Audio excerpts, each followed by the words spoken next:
So hello guys. सो आज हम पढ़ने वाले कंट्रोल यूनिट के बारे में। उसकी बेसिक से शुरू करते हैं। कंट्रोल यूनिट एक पार्ट है सीपीयू का। बेसिकली जैसे CPU is called eight central processing unit, it contains basically ALU, control unit and the memory. So this is a CPU. इसके अंदर पड़ी है control unit, ALU, memory basically. यहाँ से इनपुट ऑपरेशन परफॉर्म हो रहा है सीपीयू के थ्रू, और यहाँ सीपीयू आउटपुट दे रहा है। एएलयू तो चलो अर्थमेटिक लॉजिकल यूनिट है, तो वो अर्थमेटिक ऑपरेशन परफॉर्म करते हैं। मेमोरी में सारी सामान पड़े रहते हैं, वहाँ से आता है और वहाँ से हम लोग करते हैं परफॉर्म। सीयू क्या है? सीयू एक ऐसी चीज़ है जो बेसिकली प्रोसेसर को गाइड कर रही है how we have to perform some operations. Basically, it will give some signals that will enable some point of machines that will used to process the instruction and give the output. So let's see more about CU. CU, control unit. इसकी एक बार definition लिख देते हैं हम लोग. It is basically responsible for coordinating, controlling of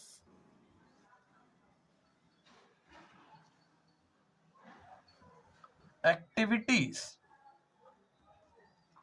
of various hardware components.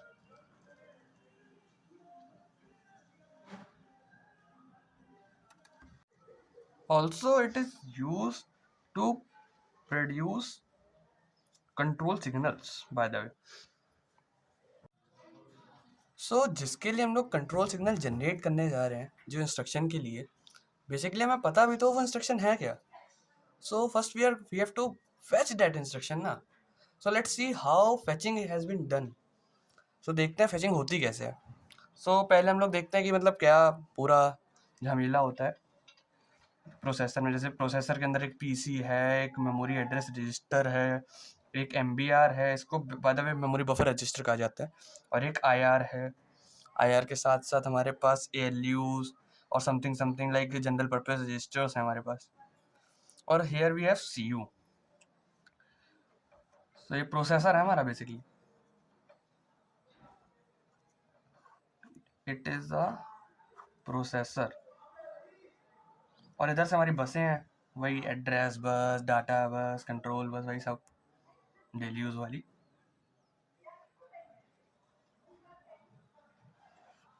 देखो MAR तो चलो एड्रेस से ही कनेक्ट होगा, इतना तो हमें पता ही है। मेमोरी एड्रेस रजिस्टर है भाई, वो उससे कनेक्ट होगा। Memory buffer register bye the way data बस से कनेक्ट होता है, क्योंकि हम लोग इससे डाटा को कभी भी डालते हैं तो एमबीआर में डलता है, उसके बाद वो आगे जाता है। ठीक है। कंट्रोल बस से कंट्रोल यूनिट, ये भी नॉर्मल सी बात है, क्यों है ऐसा पता है सबको कंट्रोल सिग्नल्स के लिए। सबसे पहले देखते हैं होता क्या है। जो भी इंस्ट्रक्शन आता है वो सबसे पहले पीसी में आता है। That is called as program counter, by the way. Sorry, I have not tell you yet. PC is a program counter and IR is a instruction register. सबसे कोई भी प्रोग्राम आएगा वो पीसी में जाएगा। ठीक है। पीसी में चला गया, पीसी से जाता है मेमोरी एड्रेस रजिस्टर में। ठीक है। पीसी में तो चलो इंस्ट्रक्शन आता ही है, इससे गया मेमोरी एड्रेस रजिस्टर में, मेमोरी एड्रेस रजिस्टर ने डाल दिया एड्रेस बस में। यहाँ एड्रेस बस में हमारे पास आ चुका है उसका एड्रेस, बेसिकली जो भी इंस्ट्रक्शन है वो एड्रेस। अब जिस डाटा, मतलब जो डाटा पे है, वो डाटा से जाएगा एमबीआर में, मेमोरी बफर रजिस्टर में। अब मेमोरी बफर रजिस्टर में आ चुका है, then it will go memory from memory buffer register to IR instruction register, where we will like perform the, मतलब जहाँ पे इंस्ट्रक्शन पड़े रहता है वो इंस्ट्रक्शन रजिस्टर होता है। वहाँ से हमें पता चलेगा कौन सा हमें इंस्ट्रक्शन मिला है और कौन सा हमें परफॉर्म करना है। ठीक है। इंस्ट्रक्शन रजिस्टर में जैसा आता है, ऐसा नहीं होता कि इंस्ट्रक्शन रजिस्टर में डाटा चला गया है। एक ही चीज़ सिर्फ नहीं होती हमारे, एक चीज़ और होती है उसके बाद, उसमें पीसी इंक्रीमेंट हो जाता है अगले इंस्ट्रक्शन के लिए। तो PC will be PC+1। Okay. इसके हम लोग माइक्रो ऑपरेशन देख लेते हैं क्या होते हैं फेचिंग के basically. So like there is at T1 time पे क्या होगा ना, पीसी का एमएआर में जाएगा इंस्ट्रक्शन, और बेसिकली एड्रेस कह सकते हैं हम लोग। फिर T2 टाइम पे जो MAR में चला गया है उस मेमोरी पे, बेसिकली मेमोरी एट MAR वो जाएगी तुम्हारी MBR में, मेमोरी बफर रजिस्टर में, ठीक है। फिर at T3 time from MBR it will go to IR instruction register. फिर और पीसी हमारा एक चीज़ और हो जाती है, पीसी के अंदर PC+1 हो जाता है। ये बेसिकली एक ही टाइम पे होता है, ठीक है। ये दोनों टास्क एक साथ होते हैं, मतलब like just multi threading like concept. और ये तो चलो अलग अलग हो रहे T1 एंड T2 टाइम पे, ठीक है। सो हमने अभी तक देख लिया कंट्रोल यूनिट होता क्या है, कंट्रोल यूनिट करता क्या है, उसका साथ हमने देख लिया फेचिंग करके इंस्ट्रक्शन हम लोग निकालते कैसे हैं। हमने अभी तक ये नहीं देखा कि कंट्रोल यूनिट परफॉर्म होता एक्चुअली कैसे है, मतलब वो काम कैसे कर रहा है। So there are basically two types of control unit और two methods how control unit works that are hard wired and micro programmed. So अभी देखते हैं हम लोग hard wired. So hardware control unit, जैसे कि इसका नाम ही हमें बता रहा है कि हार्डवेयर से रिलेटेड समथिंग सब्जेक्ट कुछ तो है हार्डवेयर से रिलेटेड। तो जो भी कंट्रोल यूनिट हम लोग हार्डवेयर के थ्रू बनाते हैं जिसमें हमें सॉफ्टवेयर की नीड नहीं है, जैसे कि हमें कोई प्रोग्रामिंग नहीं करनी, माइक्रो प्रोग्रामिंग नहीं करनी, हमें कुछ करना नहीं है, बेसिकली जो हार्डवेयर के थ्रू बने। So these control unit are form using hardware components basically.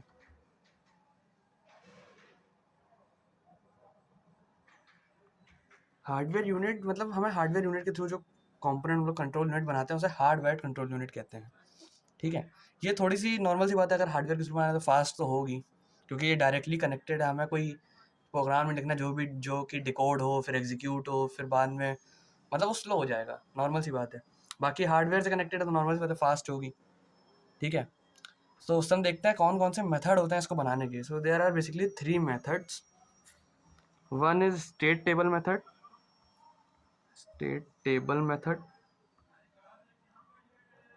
Other one is delay element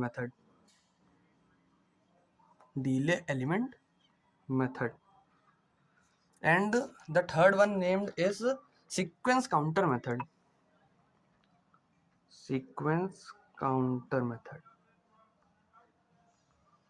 So अभी हम लोग देखते हैं स्टेट टेबल मेथड करता क्या है बेसिकली, ठीक है। तो चलो सबसे पहले देखते हैं स्टेट टेबल मेथड होता क्या है basically. So state table method में क्या होता है ना, different state we have defined like S1 S2 S3 something like SN। ये हमने स्टेट बना दी हैं, ऊपर हमारे इंस्ट्रक्शंस होगा, लेट करो I1 I2 I3 and goes to IN IM, जो भी रखना हो। n is a random number by the way. So basically हमने यहाँ कंट्रोल सिग्नल एक इंस्ट्रक्शन के लिए डिफाइन कर दिए। पहले स्टेट में ये कंट्रोल सिग्नल परफॉर्म, दूसरे में ये परफॉर्म, तीसरे में ये परफॉर्म, चौथे में ये परफॉर्म करते करते एन में ये परफॉर्म हो। फिर दूसरे के लिए भी जैसे ये C11 C21 C31 C41 CN1 basically. सो दूसरे के लिए हमने डिफाइन कर दिया C12 then C22 then C32 something like to CN2। तीसरे के लिए हमने ऐसे डिफाइन कर दिए, फिर n के लिए हमने डिफाइन कर दिए, it like goes like this. हमने n के लिए भी वही डिफाइन कर दिए। तो बेसिकली जैसे कोई भी इंस्ट्रक्शन है, लेट करो ये इंस्ट्रक्शन परफॉर्म होना है, तो हम ये सारे कंट्रोल सिग्नल करेंगे, देंगे और अपना इंस्ट्रक्शन परफॉर्म करेंगे, ठीक है। I2 परफॉर्म करना तो हम ये सारे लाइन से S1 स्टेट पे या S1 टाइम पे, बेसिकली टाइम स्टेट्स कह सकते हैं, स्टेट भी कह सकते हैं, टाइम स्टेट भी कह सकते हैं। देखो टाइम स्टेट और स्टेट जो भी आप कहना चाहो कह सकते हो। सो अब देखते हैं हम डिले एलिमेंट मेथड हमने क्यों यूज़ करा, स्टेट टेबल हम क्यों नहीं यूज़ कर रहे हैं। नॉर्मल सी बात है, कोई ड्रॉबैक रहे होंगे स्टेट टेबल मेथड के, that's why we not use state table and form a delay element method. So drawback उसके ज़्यादातर ये थे कि जैसे मान लो ये कंट्रोल सिग्नल है, वो इधर भी यूज़ हो गया, सेम ही कंट्रोल सिग्नल ऐड करो, तो हमें इधर भी अलग लगाना पड़ेगा, इधर भी अलग लगाना पड़ेगा। अब नॉर्मल सी बात है, हार्ड वायर हम लोग पढ़ रहे हैं, इसमें हार्डवेयर इतना यूज़ होगा, मशीन कितनी बड़ी हो जाएगी, कितनी एक्सपेंसिव हो जाएगी, ये सब हमें देखना होता है। तो ये इफेक्टिव नहीं लग रहा था हमें, that's why we form and delay element method. और दूसरा ड्रॉबैक स्टेट टेबल मेथड का हम ये भी कह सकते हैं कि जैसे अब इंस्ट्रक्शन जैसे इसमें n दिए हैं, तो 2 इंस्ट्रक्शन 4 इंस्ट्रक्शन 8 इंस्ट्रक्शन तक ठीक है। बट अगर हमें बहुत इंस्ट्रक्शन मानना है, क्योंकि नॉर्मल सी बात है आजकल के कंप्यूटर में इतने ज़्यादा इंस्ट्रक्शंस होते हैं, 100 200 300 400, सो उसके लिए इतना सारा हार्डवेयर यूज़ करना कुछ वेस्ट ऑफ मनी ही था, हमें एज अ काम भी नहीं आ रहा था। बस एक ही चीज़ की अच्छी थी, वो फास्ट था, वो तो हार्डवेयर का कोई भी रहेगा। ऐसा थोड़ी है कि सिर्फ स्टेट टेबल मेथड से जो बनाया गया वही वाला सबसे ज़्यादा फास्ट रहेगा या दूसरे से नहीं रहेगा। तो हमने बनाया delay element method. Delay element method. So delay element method को बेसिकली फ्लो चार्ट मेथड भी कहा जाता है पहले तो इसे हम एक बार फ्लो चार्ट बना के आपको समझा देते हैं कि होता कैसे है, हाउ इट वर्क्स। फिर उसके बाद हम लोग फ्लो चार्ट को कन्वर्ट करेंगे सर्किट में। That would be very fascinating to all of you. So देखते हैं, सबसे पहले स्टार्ट होता है, नॉर्मल सी बात है, ये तो फ्लो चार्ट में पढ़ा ही है, स्टार्ट सबसे पहले करना है। उसके बाद एक कंट्रोल सिग्नल परफॉर्म करेंगे हम लोग, दूसरा कंट्रोल सिग्नल परफॉर्म करेंगे, तीसरा कंट्रोल सिग्नल परफॉर्म करेंगे। अब ये 3 कंट्रोल सिग्नल किस चीज़ के, एक बार आप सोच के देखो किस चीज़ के होंगे। अगर आप ध्यान से सोचो तो 3 कंट्रोल सिग्नल उसी के हैं, फेचिंग के, जो हमने पहले पीसी टू एमएआर डाला, फिर हमने memory of MAR to MBR डाल दिया इसमें, फिर हमने एमबीआर टू आईआर डाल दिया और पीसी प्लस 1 कर दिया। 3 कंट्रोल सिग्नल उन चीज़ के हैं और किसी के नहीं। अब लेट करो हम 2 इंस्ट्रक्शन का एक प्रोसेसर बना रहे हैं, तो 2 इंस्ट्रक्शन में क्या होता है ना, या तो नॉर्मल सी बात है, जो ऑपकोड होता है ऑपकोड वो बेसिकली 0 या 1 ही रहेगा। तो अगर हम ऑपकोड को लेट करो एक्स दे देते हैं नाम, तो if X equal to 0 yes, और इफ एक्स इक्वल टू 0 तो ना मतलब बेसिकली एन वाला एरिया में 1 जा रहा है। 1 के लिए हमने एक लेट करो ऐड वाला इंस्ट्रक्शन दे दिया है, तो उसके लिए कंट्रोल 4 सेलेक्ट हो जाएगा। और यस के लिए हमने दे दिया कंट्रोल 5, जो बेसिकली इधर जब मान लो नो में एडिशन हो रहा है, इधर ये हो रहा है माइनस हो रहा है, सब्ट्रैक्शन हो रहा है। Then we will combine this and given another control signal C6 which will basically add all the outputs of। तो नॉर्मल सी बात है, अगर ये परफॉर्म होगा तो ये 0 हो जाएगा, तो इससे हमें कुछ आउटपुट नहीं आएगा, तो यही हमें आउटपुट में आने वाला है। अगर ये परफॉर्म होगा तो ये 0 हो जाएगा, यही आउटपुट में आने वाला है। इसके बाद हम लोग एंड कर देते हैं, वहाँ जगह नहीं थी तो यहाँ एंड लिख दिया है बाय द वे, ठीक है। ये एंड हो जाएगा फ्लो चार्ट। अब आप सोच रहे होंगे यार इससे तो हमने 2 ही इंस्ट्रक्शन बनाए। ऐसा नहीं है। फर्स्ट ऑफ ऑल इससे डिसीजन बॉक्स को हम लोग थोड़ा और गहराई में देखते हैं। लेट करो हमें 4 इंस्ट्रक्शन बनाने हैं, तो हमें नॉर्मल सी बात है 2 बिट लगेंगे। If you want 4 instruction we would require 2 bit. 8 instruction बनाने हैं तो कितनी बिट लगेगी, you guessed it right, 3 bits, we would require 3 bits, ठीक है। तो अब देखते हैं, लेट करो हमें 4 इंस्ट्रक्शन बनाना है, तो इसको हम एक्स और वाई नाम दे देते हैं। तो हमने लिख दिया Y is equal to 0, sorry X is equal to 0 लिख दिया हमने।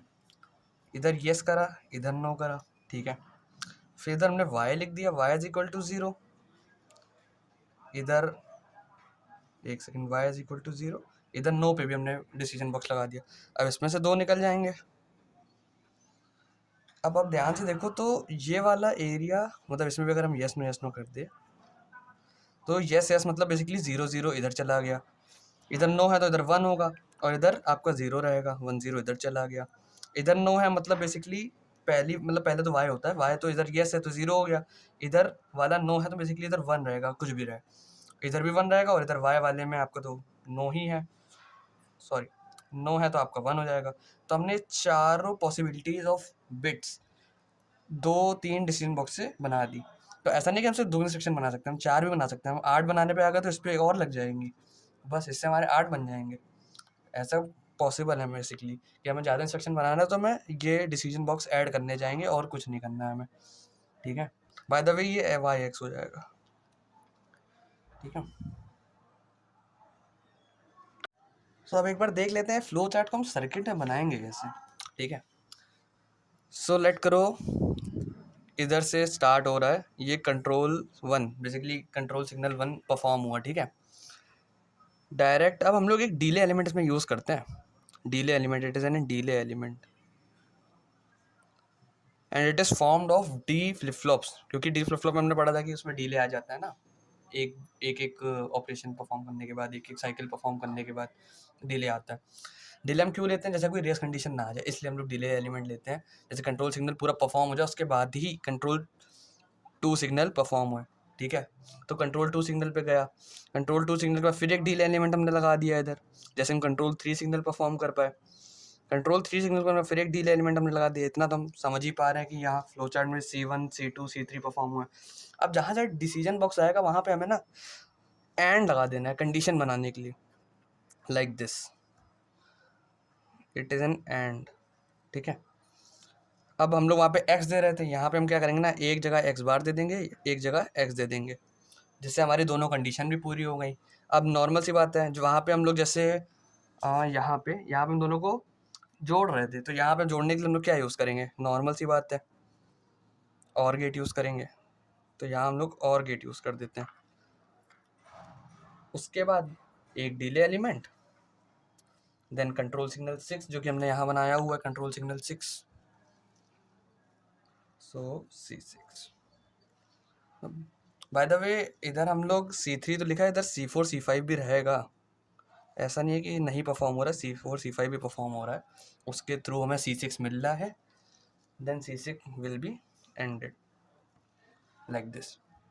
ये हमारा अब एक फ्लो चार्ट से एक सर्किट के फॉर्म में आ चुका है। तो इसमें हमने बेसिकली 3 चीज़ें ही करी हैं फ्लो चार्ट टू सर्किट बनाने के लिए, अगर आप ध्यान से नोटिस करें।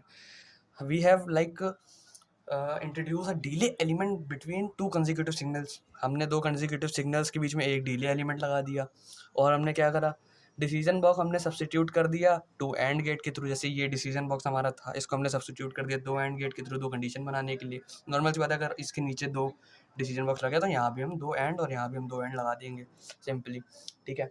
तीसरी चीज़ हमने क्या करी, जहाँ पे मल्टीपल एंट्री पॉइंट्स है, जैसे कि ये मल्टीपल एंट्री पॉइंट था, यहाँ पे दोनों को जुड़ रहे थे, तो वहाँ पे हमको और गेट लगा देना। ये 3 चीज़ें ही हमें करनी है बेसिकली। इसे थोड़े लोग रूल्स भी कहते हैं, थोड़े लोग जनरल अंडरस्टैंडिंग भी कहते हैं, कि दिख रहा है साफ साफ हमें क्या करना है। तो यही 3 चीज़ें हमें करनी है जिसपे हम लोग फ्लो चार्ट टू सर्किट जा सकते हैं। चलो अभी देखते हैं थर्ड वाला सीक्वेंस काउंटर मेथड होता क्या है। सीक्वेंस काउंटर मेथड, तो सबसे पहले देख लेते हैं, इसमें कुछ तो गड़बड़ रही होगी। नॉर्मल सी बात है, सीक्वेंस काउंटर हम लोग क्यों ही लेके आएंगे। क्या आप नोटिस कर रहे हो, अगर लेट करो इधर से, चलो 5 और 6 सिग्नल्स थे, कंट्रोल सिग्नल्स। मान लो कि इंस्ट्रक्शन में उसमें बहुत सारे कंट्रोल सिग्नल यूज़ हो, तो उसमें डिले एलिमेंट हमें बहुत बार लगाना नहीं पड़ेगा। जैसे 1 बार डिले, 2 बार डिले, 3 बार डिले, फिर इधर 4 बार, कितने मतलब बहुत बार डिले एलिमेंट यूज़ हो रहा है। Sometime it is waste also. So we will make a basically a triggerer, मतलब वो जो ट्रिगर करेगा और वो डिले एलिमेंट की जगह काम करेगा, ठीक है। जैसे हम यहाँ पे एक तार जोड़ दें, यहाँ पे एक तार जोड़ दें, यहाँ पे एक तार जोड़ दें, करते करते यहाँ एक जोड़ दें। इन सबको अगर हम एक समथिंग समथिंग में ले जाएं, वहाँ से हमें जब उसे ट्रिगर करना हो, तब ये वाली तार ट्रिगर हो, तब ये वाली तार ट्रिगर हो, तब ये वाली तार ट्रिगर हो, तब ये वाली तार ट्रिगर हो, उससे अपने आप डिले आ जाए, कितना अच्छा रहेगा। हमें एक मशीन इधर बनानी पड़ेगी जो चारों को कनेक्ट करे, और हमारा काम हो जाएगा सिंपली।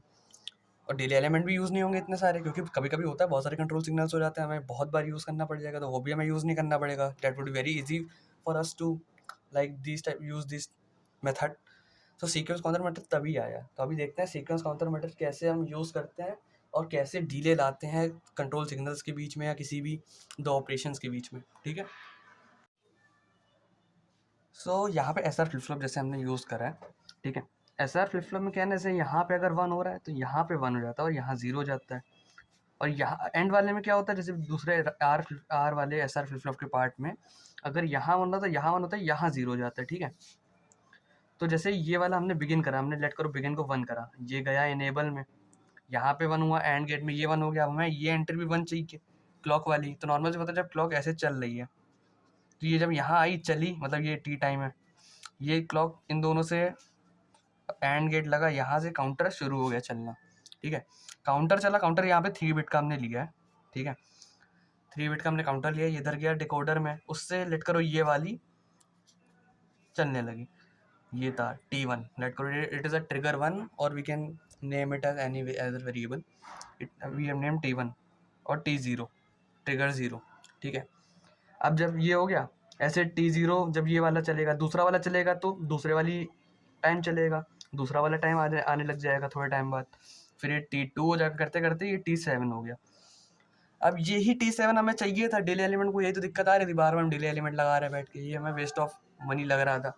तो हम क्या करेंगे ना, डिले एलिमेंट की जगह ट्रिगर एक मशीन है, जितने भी हम सब एक साथ इधर लगा देंगे। सो जो ये वाली ट्रिगर है ना, ये कुछ हमने रखने के लिए नहीं बनाई है, ये हमको डिले एलिमेंट की जगह लगानी है, जैसे ये इधर समथिंग समथिंग लाइक दैट, ठीक है। ऐसे हम लोग सारी लगा देंगे, तो इससे क्या होगा ना, जितने डिले एलिमेंट सब हम लोग हटा देंगे एक मशीन के थ्रू। तो अभी तक हमने देख लिया हार्डवेयर कंट्रोल यूनिट क्या होती है, कंट्रोल यूनिट क्या होती है। अब हम जाने वाले हैं कंट्रोल यूनिट के दूसरे टॉपिक पे, जो कि है माइक्रो प्रोग्राम्ड कंट्रोल यूनिट। तो देखते हैं माइक्रो प्रोग्राम कंट्रोल यूनिट होती क्या है। और समझते हैं इसके बारे में। सी माइक्रो प्रोग्राम कंट्रोल यूनिट, जैसे कि इसका नाम ही आपको बता रहा है कि इसमें हमें हार्डवेयर तो यूज ही नहीं करना, हमें इसमें माइक्रो प्रोग्राम लिखेंगे, वही है, एक काइंड ऑफ सॉफ्टवेयर है और काइंड ऑफ कोडिंग अप्रोच है। इसमें हम लोग प्रोग्रामिंग अप्रोच से थ्रू जाते हैं और कंट्रोल सिग्नल को जनरेट करते हैं। ठीक है, तो देखते हैं असल में ये डिज़ाइन कैसे, कि कोई भी प्रोसेसर को, जो माइक्रो कंट्रोल यूनिट है जिसके अंदर, प्रोसेसर के अंदर, उसको डिज़ाइन कैसे करता है। तो एक विल्की थे जिन्होंने 1952 में माइक्रो प्रोग्राम कंट्रोल यूनिट बनने से भी पहले एक डिज़ाइन सजेस्ट करी थी, जो कि डिज़ाइन अभी दिखाते हैं आपको। रुकना, तो विल्की डिज़ाइन में क्या था ना, हम लोग को छोटे छोटे, जैसे जैसे हम लोगों ने एम पढ़ा है, मेमोरी एड्रेस रजिस्टर, इसमें हम पढ़ेंगे CMAR, जो कि होता है कंट्रोल मेमोरी एड्रेस रजिस्टर। तो उसमें देखते हैं, first of all like there is CMAR, इसके अंदर IR से, इंस्ट्रक्शन रजिस्टर से माइक्रो इंस्ट्रक्शंस आ रहे हैं, इंस्ट्रक्शंस नहीं आएंगे इसमें, इसमें यही डिफरेंस होता है, इसमें माइक्रो इंस्ट्रक्शंस आ रहे हैं। ठीक है, माइक्रो इंस्ट्रक्शन का है CMAR के अंदर। अब ये इसको डिकोडर को दे देगा, डिकोडर 3x8 डिकोडर लेट करो लगा, जैसे ये 3 बिट का हमने लिया अभी के लिए, तो इसमें से 8 सिग्नल्स निकलेंगे,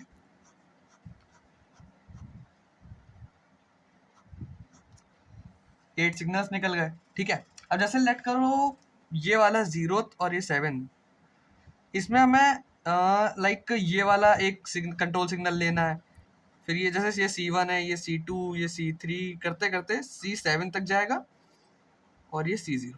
तो हमें ये लेना है, ये वाला लेना है, ये लेना है, दूसरे में हमें ये लेना है, फिर ये लेना है, बाद में हमें फोर्थ वाला लेना है, अलग अलग होता है। जो भी हमें लेना है उसको हम सेलेक्ट कर लेते हैं। ठीक है, उसके आगे इसके अंदर एक और चीज़ होती है एड्रेस पार्ट बेसिकली। तो इसमें हम क्या होता है ना, एड्रेस पार्ट इसमें सेलेक्ट होता है, जैसे ये और ये। तो ये हमें पता है क्या बोलना चाह रहा है, ये दोनों कनेक्शन नहीं, इसको कोई भी सर्किट मत समझिएगा। It is not a connection और a circuit, it is like a bit system. जैसे जहाँ पे ये आपको डॉट दिख रहा होगा, वो एक 1 को सजेस्ट कर रहा है, और जहाँ पे खाली है वो 0 को सजेस्ट, तो 101। तो मान लीजिए ये इसको एम कर रहा है, तो ये एक एड्रेस बस है। जो एड्रेस बस किस में जाएगा, डिकोडर में। जो डिकोडर हमें वापस एक एड्रेस देगा, वापस हम इस कंट्रोल सिग्नल्स को एग्जीक्यूट करेंगे। तो ये बेसिकली डिज़ाइन दिया गया था विल्की के through micro program control unit के लिए।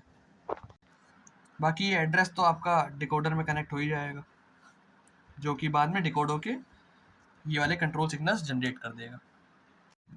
तो जैसे कि ये कंट्रोल मेमोरी जो है हमारी, कंट्रोल मेमोरी, इसे हम लोग कंट्रोल मेमोरी बाय द वे कहते हैं, जिसके अंदर कंट्रोल सिग्नल्स दिए रहते हैं और एड्रेस दी होती है। तो अब आगे जब कोई साइंटिस्ट आए, तो उन्होंने ये सोचा कि ये मेमोरी एड्रेस हमने बनाया हुआ है, जो कि पॉइंट कर रहा है इस पे चले जाओ, फिर ये वाला पॉइंट कर रहा है इस पे चले जाओ। बहुत ही कम कंडीशंस में ऐसा हो रहा था कि ये वाला पॉइंट कर रहा हो, इस पे चले जाओ। तो उन्होंने कहा why not we should remove this address field and add an increment. So this is how a typical microprogram control unit came into scene. So let's see what is typical microprogram control unit, जो कि आज की date में, आज के era of computers में use होती है मेनली। तो इसका एक बार सर्किट देख लेते हैं क्या होता है, डिजाइनिंग बेसिकली। तो देखो IR है, इंस्ट्रक्शन रजिस्टर, इसमें से हम लोग के पास नॉर्मल सी बात है एड्रेस आएगा, सिंपल है, एड्रेस ऑफ इंस्ट्रक्शन। और फर्स्ट इंस्ट्रक्शन का ही एड्रेस आता है, क्योंकि इसके बाद इसमें इंक्रीमेंट लगा रहता है, तो वो अपने आप ही इंक्रीमेंट होता रहता है, तो मिलता रहता है। ये किसके अंदर आएगा, न्यू पीसी के अंदर। न्यू पीसी नहीं है वैसे, वायदा मैं बता दूं, ये माइक्रो पीसी है, माइक्रो प्रोग्राम काउंटर। तो इसमें क्या होता है ना, एक इंक्रीमेंट का पहले से ही लगा रहता है कि ये इंक्रीमेंट होता रहे। इसमें हमने अलग से इंक्रीमेंट का वो सिस्टम ना लगाना पड़े, जो हमने यहाँ एड्रेस फील्ड में फालतू में लगाया था, वेस्ट।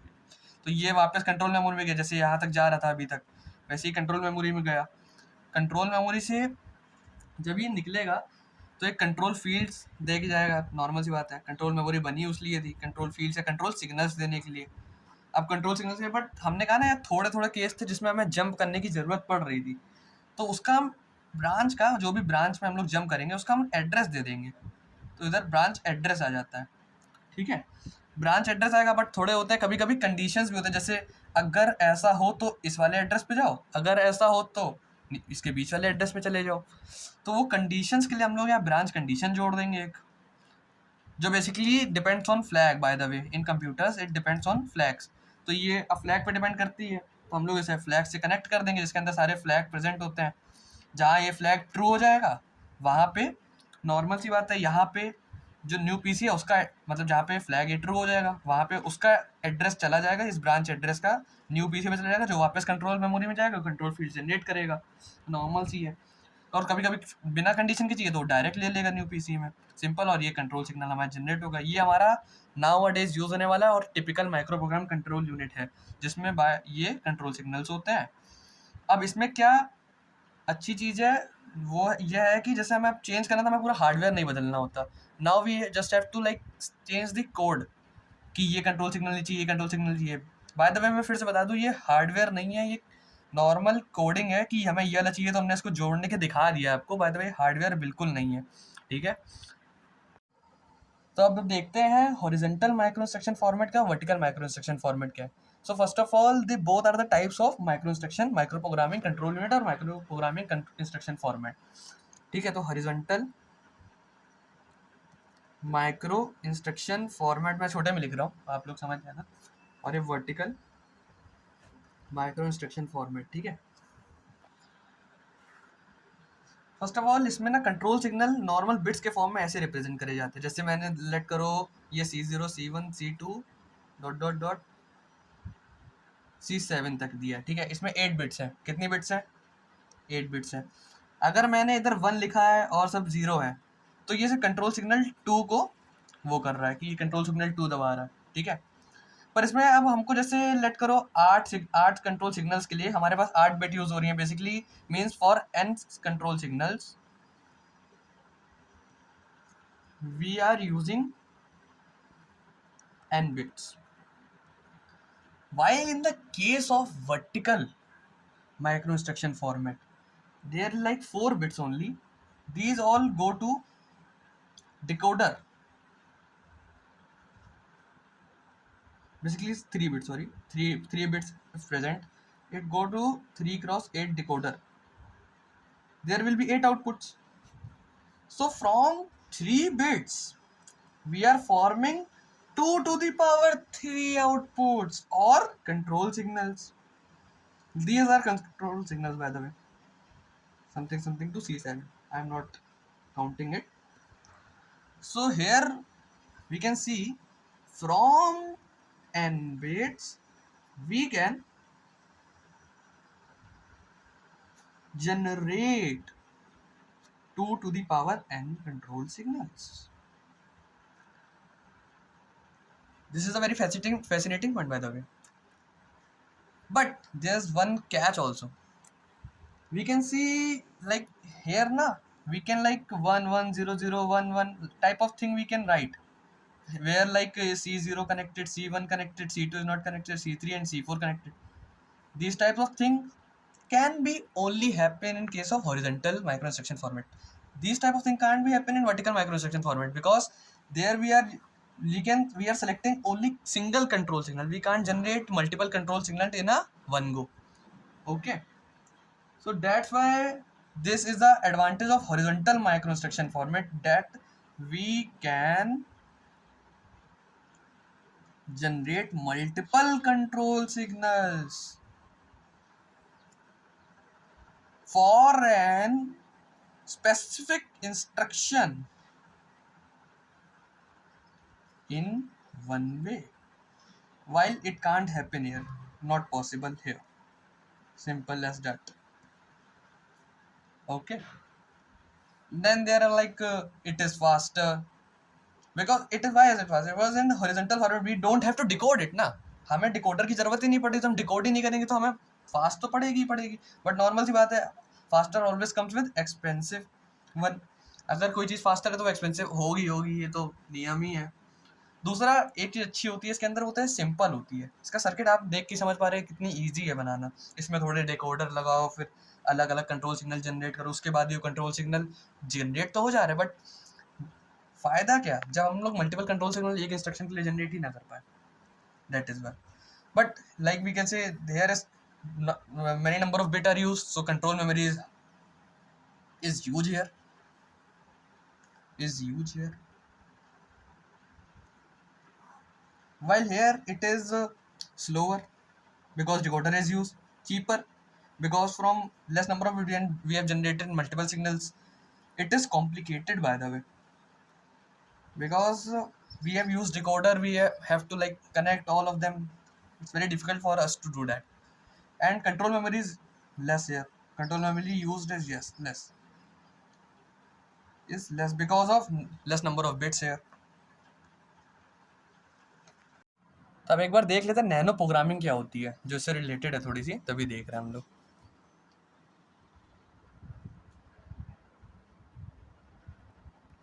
नैनो प्रोग्रामिंग में क्या है ना, हम हॉरिजॉन्टल और वर्टिकल दोनों माइक्रो इंस्ट्रक्शन फॉर्मेट का हम लोग यूज़ करते हैं। जब हमें सोच रहा था कंट्रोल मेमोरी के बारे में, तो हम वर्टिकल यूज़ कर देते हैं। इससे क्या होता है, कंट्रोल मेमोरी की साइज़ छोटी हो जाती है। बट जब हमें उस फंक्शंस के बारे में सोचना होता है, तो हम लोग हॉरिजॉन्टल यूज़ कर देते हैं। उसमें क्या होता है, हम लोग डिफरेंट कंट्रोल फंक्शन एक साथ यूज़ कर सकते हैं, जैसे कि हमने यहाँ भी देखा था। तो एक बार उसको भी देख लेते हैं। IR से माइक्रो PC में जाता है, ठीक है, एड्रेस, मतलब IR से माइक्रो PC में गया एड्रेस, फिर माइक्रो कंट्रोल मेमोरी में गया, वहाँ से जो सिग्नल निकलते हैं, यहाँ पे एक ट्विस्ट आ जाता है। जो माइक्रो इंस्ट्रक्शन यहाँ से निकल रहे हैं कंट्रोल मेमोरी के थ्रू, माइक्रो कंट्रोल मेमोरी के थ्रू, वो वर्टिकल में जा रहे हैं इस बार। यहाँ पे एक ट्विस्ट है वर्टिकल में। वर्टिकल से क्या, वो कंट्रोल मेमोरी की साइज छोटी हो गई है। अब यहाँ से माइक्रो इंस्ट्रक्शन निकलेंगे, वो जाएंगे नैनो प्रोग्राम काउंटर में, जो कि NP से। अब वापस वही रिपीट होना है नॉर्मल, अब N के साथ, नैनो के साथ रिपीट होगा, नैनो कंट्रोल मेमोरी में जाएगा। अब जो नैनो कंट्रोल मेमोरी है, इसको हम लोग हॉरिजॉन्टल में भेज देंगे।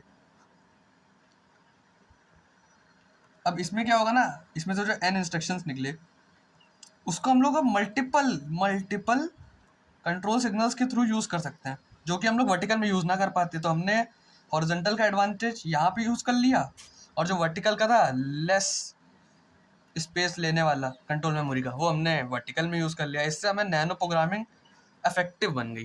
That is why it is both horizontal and vertical use in nano programming. अब हमने कंट्रोल यूनिट ऑलमोस्ट पूरा खत्म कर दिया। अब एक बार डिफरेंस देख लेते हैं हार्डवायर्ड और माइक्रो प्रोग्राम में क्या होता है। तो इधर लेफ्ट साइड में हार्डवायर्ड के बारे में लिख देते हैं, हार्डवायर्ड और माइक्रो प्रोग्राम। कंट्रोल यूनिट है बाय द वे दोनों, ठीक है, कंट्रोल यूनिट का पार्ट ही थी। हम लोग दोनों का डिफरेंस एक बार देख लेते हैं। सबसे पहले तो बेसिक डिफरेंस सबसे ज़्यादा वो यह है कि ये हार्डवेयर से जनरेट होते हैं। इसके जो कंट्रोल सिग्नल्स